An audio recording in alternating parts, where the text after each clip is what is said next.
Défense du consommateur, conseil juridique sur la question pénale du délit de banqueroute, qui est une question franchement intéressante. Vous allez pouvoir le constater avec ce cas d'hypothèse que nous allons développer ci-après, pour mettre en avant dans quelles circonstances on peut effectivement être frappé d'infraction pénale sur cette question litigieuse qui relate la relation des commerçants, des artisans et même des agriculteurs.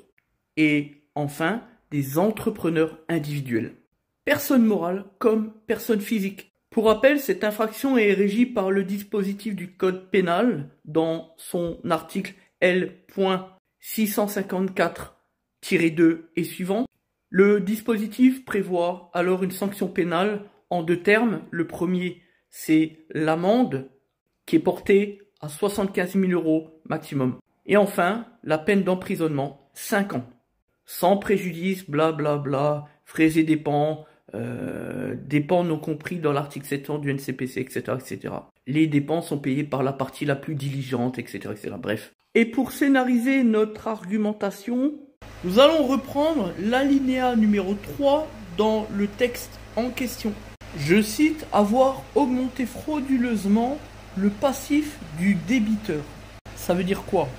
On peut imaginer que le représentant légal ait constitué les statuts d'une entreprise au 24 juillet 2018 devant le RCS d'Aubervilliers par exemple, à une époque où les anomalies moteurs sont connues de tous, mais qu'alors, animé d'un sentiment de haine à l'endroit du constructeur en question, l'individu n'a pas trouvé d'autre idée que le provoquer à l'appui des réseaux sociaux.